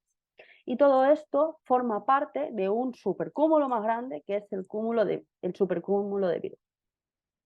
Y aquí tenemos una imagen de la simulación que estábamos viendo antes, ¿no? Vemos todos esos puntitos amarillos que básicamente representan los puntos donde hay más acción de bariones, y luego en azul, más clarito, tenemos los puntos de mayor densidad de materia y en más oscuro tenemos los puntos de menor densidad de materia. ¿De qué está hecho un clúster de galaxias? Bueno, ahora veremos después, pero básicamente el 80% de la masa de un cúmulo de galaxias es materia oscura. Son los objetos más dominados por materia oscura que existen en el universo y tienen sentido. Al final son los objetos más masivos, más grandes. Pues si entendemos la composición que nos estaba dando la lectura de las anisotropías del fondo cósmico de microondas, diciéndonos que solo un 5% de toda la materia en el universo es bariones, tiene sentido que cuanto más materia estemos acumulando, más porcentaje corresponda a materia oscura. Y luego tenemos el componente de materia bariónica en los clústeres, por supuesto, que eso es lo que ven nuestros telescopios directamente, ¿no?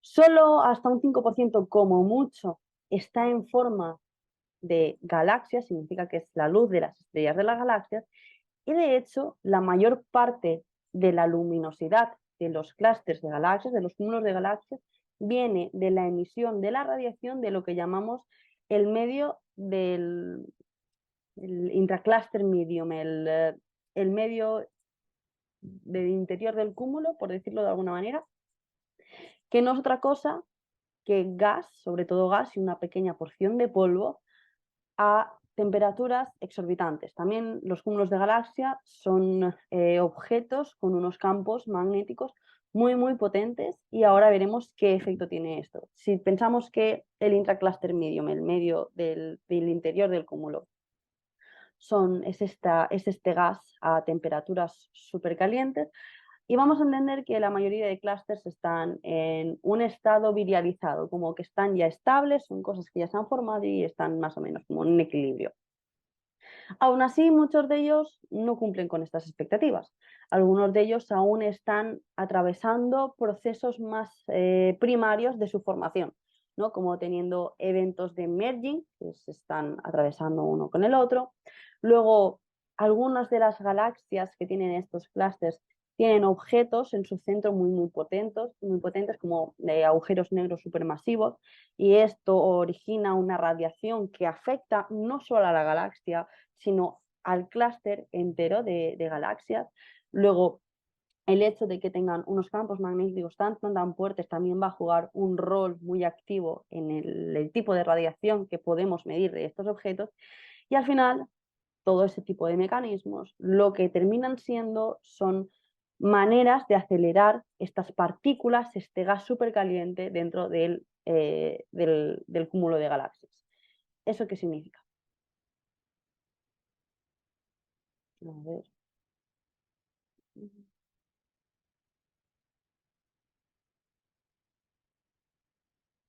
Y eso veremos ahora cómo lo podemos utilizar. Sabemos que hay una parte de materia oscura y luego tenemos una contraparte, que esperamos que emita luz por todos estos distintos procesos. Aún así, es muy importante tener en cuenta que de manera empírica, observacional, hemos visto que la población que conocemos a días de hoy de Galaxy Cluster es ser similar, significa que todos los clústeres a nivel grande de descripción estadística tienen unas propiedades similares y que, aunque inicialmente uno esperaría que la mayor parte de su masa estuviera en galaxias, no es así. La mayor parte de su masa, incluso la masa bariónica, la mayor parte está en este medio en este medio del cúmulo. Así que vamos a seguir.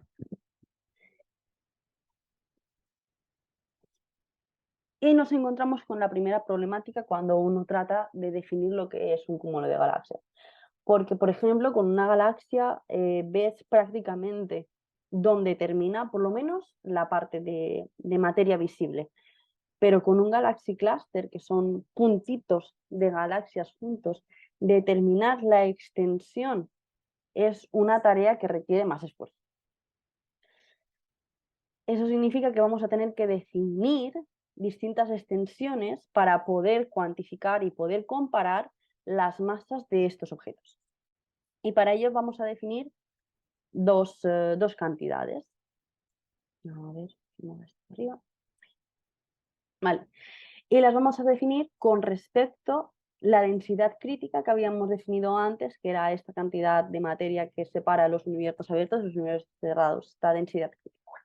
Entonces vamos a definir que el radio al cual tenemos una densidad 200 veces mayor que la densidad crítica del universo, lo vamos a llamar la masa a la overdensidad de 200, que se define, como vemos aquí. Tenemos la asunción, por supuesto, de que los Galaxy Clusters son objetos con simetría esférica. Y entonces básicamente integramos el perfil de densidad hasta el radio R200, que se corresponde con esta sobredensidad respecto a la densidad crítica del universo de 200 veces. Y podemos hacer lo mismo para el radio R500. Tener en cuenta que 200 en este caso es más lejano porque es menos sobredensidad que para el caso de 500. En estos objetos más o menos esperamos también que pase como con las galaxias, que tengan un pico de densidad como en el centro. Eso significa que cuanto más cercano sea el círculo al centro del Galaxy Cluster, más concentrado va a estar y la sobredensidad será más alta.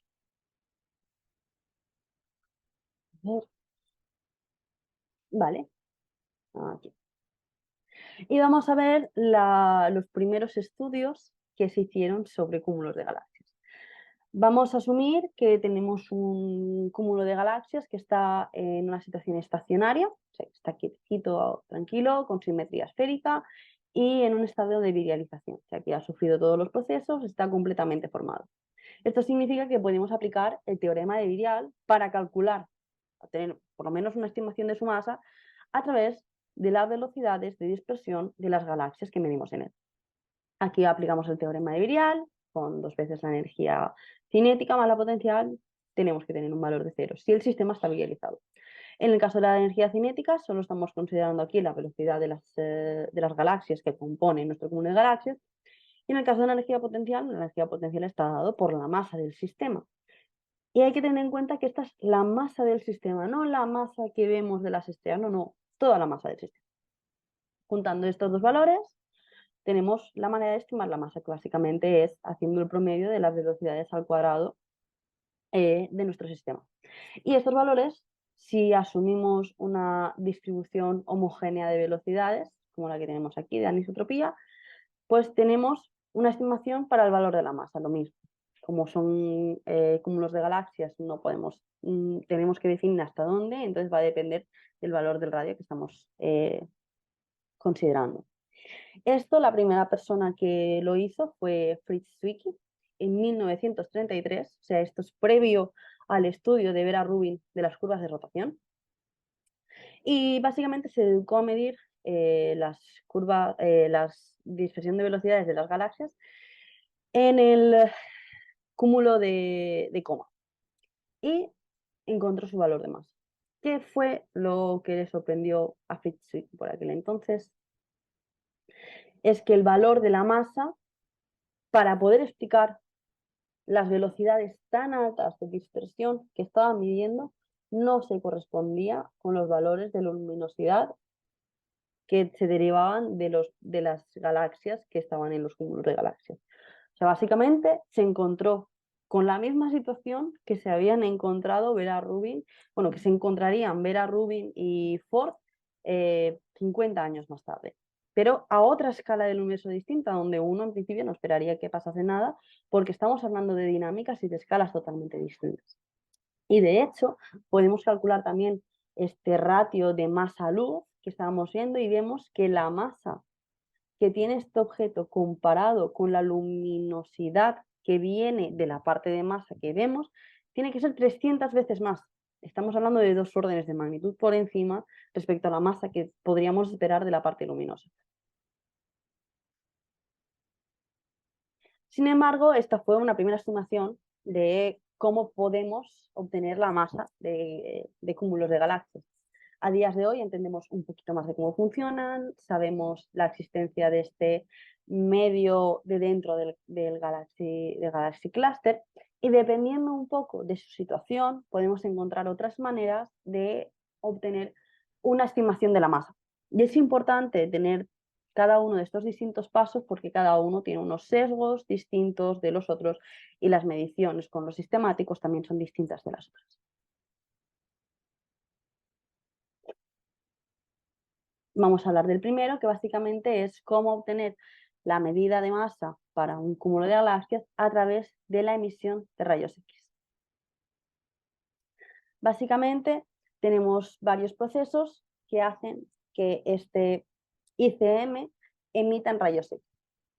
Los dos primeros son por Bremsstrahlung y recombinación, o sea, con el electrón se deflecte por atravesar, estar muy cerca de unión, recombinación, que es la captura de un electrón por unión, y luego la ionización y la de excitación, que es la radiación de un electrón directamente de un nivel cuántico. Todos estos procesos producen emisión en rayos X.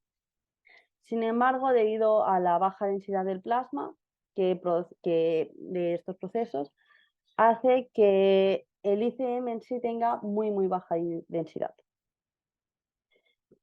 Y todo esto vamos a ver cómo lo podemos traducir a unas ecuaciones que nos relacionen la masa con esta emisión.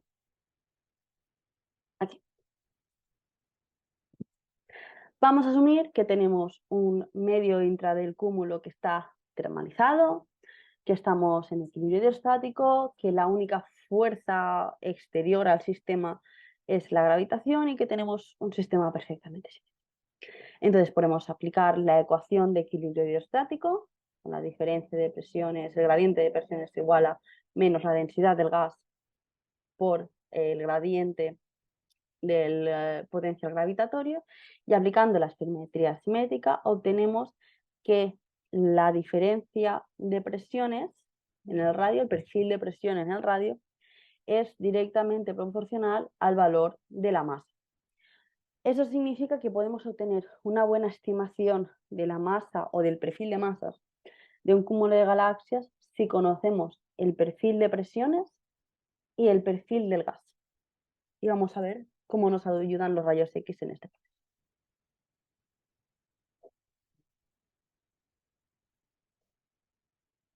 Si asumimos que el gas de este medio intracumular está en equilibrio térmico, aplicamos la ecuación y vemos que es la presión que sea igual al número de partículas que tenemos por la que se devuelvan por la temperatura.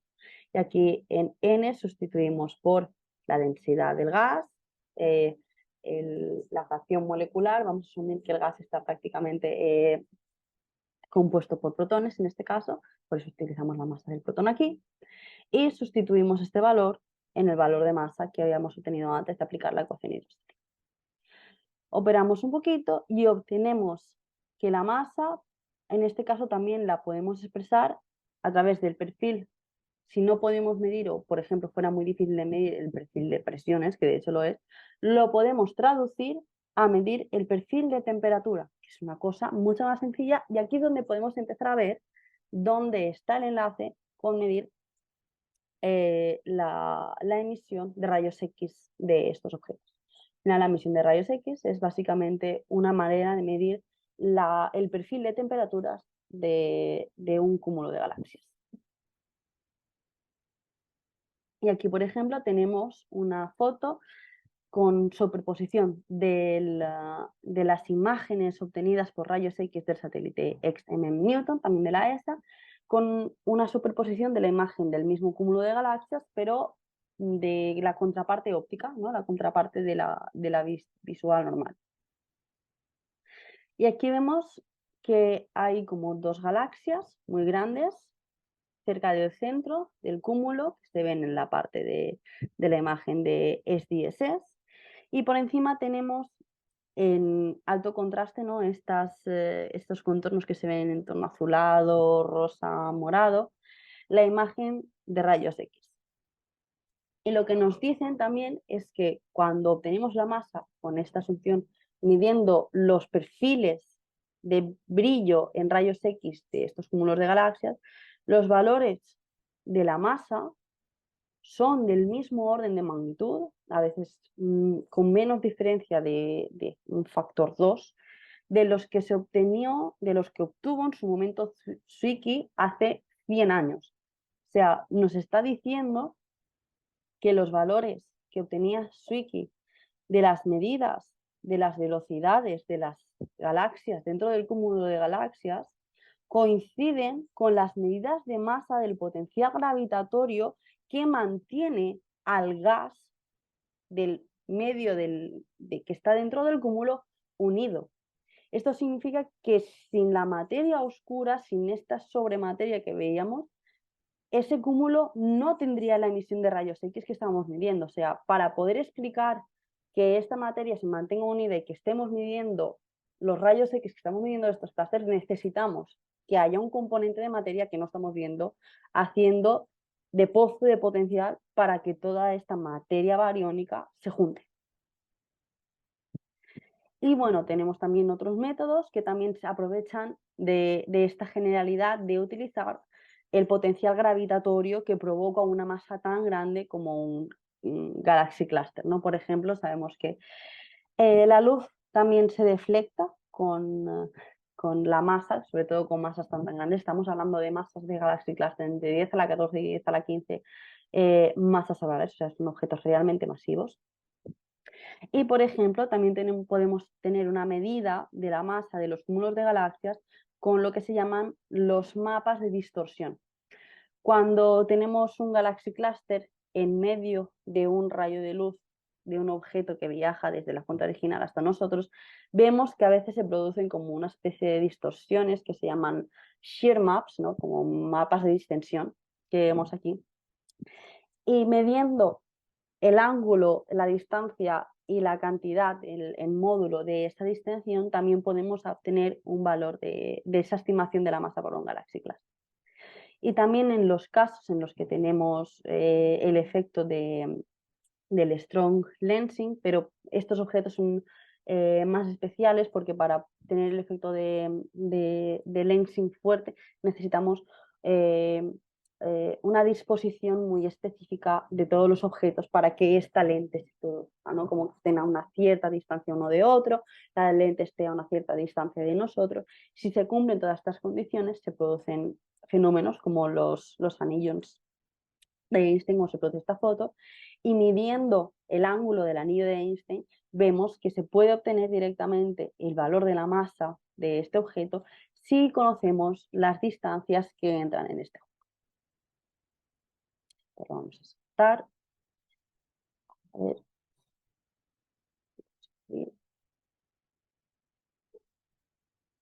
Como veis, hay muchos métodos para calcular y tener una estimación de la masa de los Galaxy Clusters. Lo importante aquí es que da igual que lo hagamos por las medidas del brillo en superficie de rayos X, por las medidas de las lentes gravitacionales, que lo hagamos por los métodos dinámicos como lo hizo Zwicky. Todos coinciden con los valores de masa que debemos obtener para poder explicar los fenómenos que estamos viendo. Y aquí tenemos los valores que obteníamos en un estudio comparando los valores de masa de estimaciones dinámicas, que son utilizando las velocidades, con los valores de masa utilizando las estimaciones de rayos X. Y vemos que todos se distribuyen más o menos bien a lo largo de una recta, obteniendo valores muy compatibles entre ellos mismos. Y lo mismo para otro tipo de obtenciones de masa, utilizando efectos como el Sandai-Filovic effect, que son interacciones de fotones con fondo cósmico de microondas, con un efecto que reproduce y que podemos llegar a medir, y que se necesita la masa de los galaxias para poder ver. Y por último, dentro de los Galaxy Clusters hay un fenómeno que es, vale, vamos a olvidarnos de que estos objetos son virializados y tenemos un objeto en estado dinámico, como por ejemplo el Bullet Cluster. El Bullet Cluster es muy famoso porque vemos aquí, tenemos una superposición de imágenes del weak lensing, que son los contornos en verde, y la imagen en rayos X.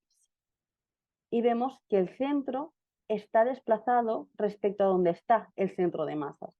Y esto también implica que solo se puede explicar si, además de haber una materia que no es la que estamos viendo, que es la que se ve en la línea, está formada por una especie de partículas que no colisionan entre ellas para el hecho de que se haya producido este desplazamiento de los centros de masa.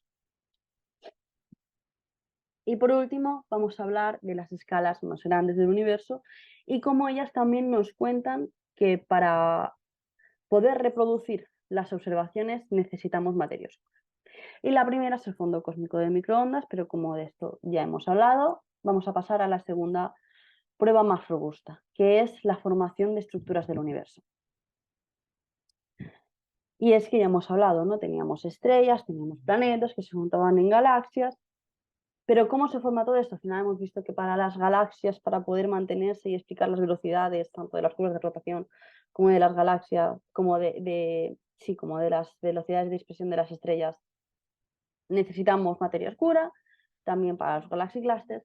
Si existe algo como tal, como materia oscura, que aparece de manera intrínseca en cada una de las mediciones que estamos haciendo en el universo, tiene que jugar un papel fundamental en cómo surgieron y se formaron todas las estructuras. Pero ¿cómo hacemos esto? Porque claro, antes estábamos partiendo de asumir que el universo era isótropo y homogéneo. Primero de todo, ¿cómo generamos estructuras a partir de un universo con una densidad isótropa y homogénea? Spoiler, no se puede. Necesitamos introducir inhomogeneidades. ¿Y cómo hacemos esto? Necesitamos inflación.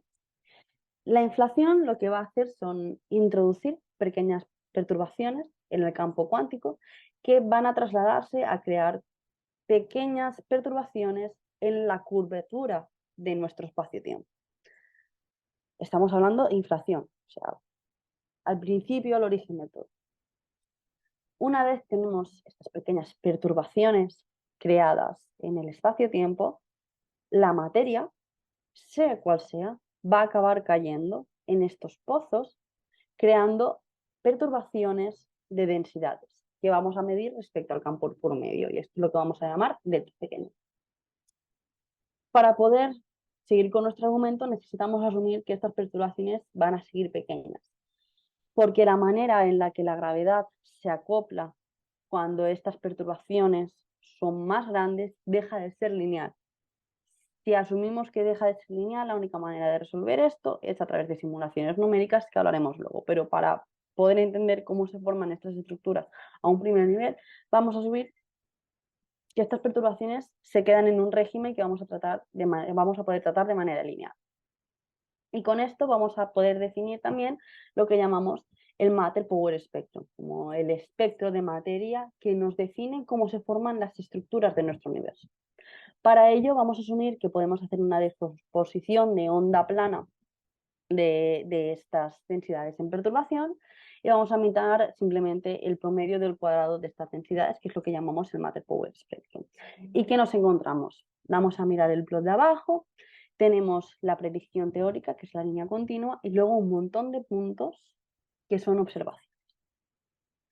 En el eje X, mirando a la parte del número de ondas K más pequeño, nos encontramos con las escalas más grandes del universo. Tenemos las mediciones del fondo cósmico de microondas. Y mirando a números de onda más grandes, tenemos la formación de las estructuras más pequeñas del universo.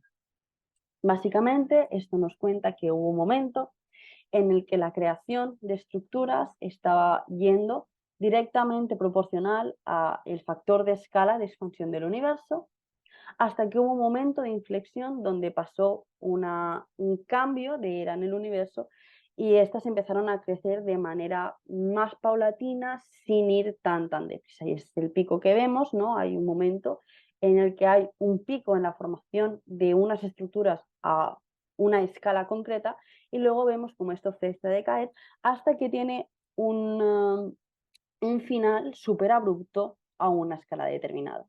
Este final tan abrupto a una escala determinada nos sugiere que la única manera de crear este final abrupto es que haya un componente que no podemos ver, que está dirigiendo toda esta formación de estructuras, que seguramente tiene propiedades de partícula y dependiendo de la masa de esta partícula nos va a hacer que unas estructuras más pequeñas se formen o no se formen, es decir, desplazar este final hacia números de onda más pequeños, siendo esto para valores de partículas de masa más pequeños y hacia valores más grandes para valores de una partícula de masa más grande. Es decir, que para poder explicar la mera existencia de cómo se formaron estas estructuras a raíz de las fluctuaciones de densidad del campo, no es suficiente con la masa de los bariones, sino que necesitamos un componente que se comporte no relativísticamente, o sea, que no sea relativista, y que además sea muy poco interactivo con el resto, desde luego, de materia y con sí mismo, que sea collisionless.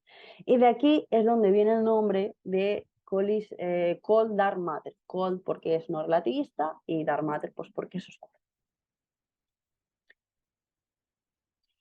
Y bueno, cuando nos vamos a masas intermedias, empiezan a aparecer efectos no lineales, es decir, que realmente para formar las estructuras empezamos como desde objetos muy pequeños en un escenario de teoría de estructuras que se llama bottom-up, ¿no? Empezamos desde lo más bajito del todo, formar estructuras más pequeñas, más estructuras más grandes, hasta llegar a los galaxy clusters. Y esta formación de estructuras, es decir, para reproducir toda la Cosmic Web que hemos visto antes con sorbes como el del SDSS, no sirve solo con aproximarnos a un primer orden al Matter Power Spectrum, sino que necesitamos reproducir todo el sistema de manera numérica. Y para eso hacemos uso de las simulaciones numéricas, donde básicamente se introducen como partículas una serie de puntos con una posición y una velocidad inicial y hacemos que se resuelvan las ecuaciones de Boltzmann con un sistema acoplado de manera gravitacional a ver cómo esto evoluciona. Al final, para poder hacer esto, lo que estamos haciendo es discretizar el sistema, asumiendo que hay unas n partículas, lo que significa que todos los resultados que obtengamos van a estar limitados por dos cosas. Primero, el número de partículas que podamos meter en nuestra simulación y luego por cómo vamos a asumir que estas se agrupan para poder hacer una distribución suave a partir de esta discretización que nosotros hemos hecho. Pero es que aún así vemos que solo tiene sentido y solo podemos reproducir los resultados de los surveys cosmológicos, como el primero que se hizo aquí, como es este que se llama el CFA2 Great Wall. Ese fue el primer survey que se hizo. Luego hay complementaciones de los dos, de otros surveys que se han hecho desde entonces. Y luego en la parte de abajo, en rojo, tenemos los resultados de simulaciones numéricas hechos asumiendo solo, única y exclusivamente la existencia de materia oscura. O sea, aquí no hay, por no haber ni tan siquiera bariones. Y vemos que conseguimos reproducir de manera estadística esta formación de estructura filamentosa del cosmos. Y a ver qué hora es. Bueno, no sé si podemos ir sobre esto o no. Si no, termino aquí. No, o sea, puedes continuar, no hay Vale. problema. Bueno, pues antes de continuar voy a decir un poco más de cosas. Entonces, ¿qué vemos aquí? Que al final es la materia oscura la que nos está haciendo que podamos explicar cómo se forman las estructuras en las que vivimos el universo. Esto va más allá de decir que tenemos pruebas gravitacionales de la existencia de la materia oscura. Esto llega hasta el punto de decir en que no tenemos otra manera de explicar la existencia de estructuras cósmicas a no ser que recurramos a la materia oscura. Y por esto es tan importante la existencia de un modelo que aúna observaciones de tan distinto calibre bajo el mismo nombre de Lambda CDM. Al final, con un modelo cosmológico estás llegando a explicar el funcionamiento dinámico de escalas galácticas hasta lo que pasó al inicio del universo cuando los fotones pudieron desacoplarse del resto de sopa térmica. Y esto es una de las mayores virtudes que tiene el modelo de Lambda CDM. Esto no implica que lo sepamos todo. Por ejemplo, el modelo Lambda CDM no nos dice ni tan siquiera qué es la materia oscura. Sabemos que tiene que ser por la manera que tiene de formar estructuras no relativistas, que no tiene que colisionar mucho con ella misma y que en caso de estar acoplada o de poder interaccionar con el resto de partículas del modelo estándar, tiene que hacerlo muy, muy, muy débilmente. Y esto lo que podemos concluir de esta serie de statements, de los resultados de las observaciones, es poder construir modelos teóricos sobre las distintas clases y candidatos de materia oscura. Hay candidatos desde que se comportan como si fueran ondas a una gran escala, con valores de masa de partícula de materia oscura muy, muy pequeño, del orden de 10 a la menos 22 electronvoltios, hasta objetos que no tienen ni por qué comportarse de manera puntual. Una clase de candidatos muy famosos de materia oscura son agujeros negros primordiales, que se llaman agujeros negros, que se formaron durante la época de inflación y que de una manera teórica conseguimos que reproduzcan estas condiciones de ser collisionless, de comportarse como de manera no relativista y de estar no acoplados con el resto de materia. Y bueno, ya hemos visto una de las partes fundamentales del modelo Lambda-CDM y ahora vamos a ver un poquito de la primera parte del modelo, que es lambda. Es lo que llamamos la materia, materia oscura, la energía oscura, dark energy. La primera vez que alguien se planteó algo así como energía oscura, no era de hecho energía oscura, simplemente Einstein no era muy... no le hacía especial ilusión vivir en un universo que no fuera estático. Una manera que encontró Einstein de intentar explicar el universo que él creía que veía fue añadir una especie de constante cosmológica en sus ecuaciones con un término lambda. Al final era un término más a las ecuaciones con un más multiplicando la métrica por el valor de lambda, que permitía obtener soluciones independientes de tiempo, espacialmente homogéneas con materia de densidad y una curvatura positiva, que era lo que en aquel momento se pensaba que era el universo. Y esto en un principio se quiso entender como que representaba una cierta energía de vacío. Sin embargo, esto se cuantificó y el valor de lambda, por ejemplo, que obtenemos de las mediciones del fondo cósmico de microondas, están órdenes severos de magnitud por encima de cualquier posible constante proveniente de una densidad de vacío. Entonces, este término lambda en principio no hacía falta y pasaron unos años donde el término directamente se descartó, la gente escribía las ecuaciones de Einstein sin incluir este término y no pasaba nada. Hasta que empezaron a aparecer una serie de observaciones que no podían explicarse si no incluíamos este término. La primera y la que se llevó el premio Nobel fueron unas observaciones de remanentes de supernova tipo A y luego, por supuesto, vienen las observaciones del fondo cósmico de microondas. ¿Qué sabemos de la materia oscura? Como cualquier otro componente, podemos asumir que es un fluido perfecto y que cumple con una ecuación de estado que podemos describir lineal. Según las observaciones, tiene que tener una densidad constante en el tiempo y esto requiere una cosa súper extraña para un componente del universo, que es que si lo consideramos como de la parte energética de las ecuaciones de Einstein, tiene que tener una ecuación de estado negativa, con un valor de omega, si no igual a -1, muy cercano. ¿Y cómo evoluciona esto con el tiempo?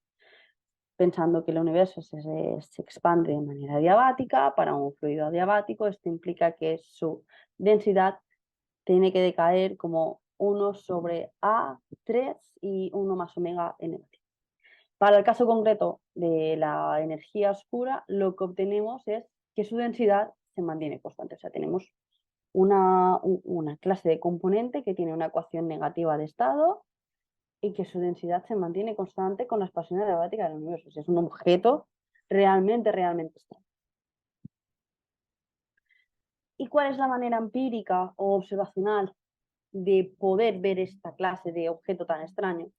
Y es medir en la historia de la expansión cósmica y la historia de la formación de estructuras un gran rango de redshift. Eso significa que cuanto mayor redshift podamos medir, mejor.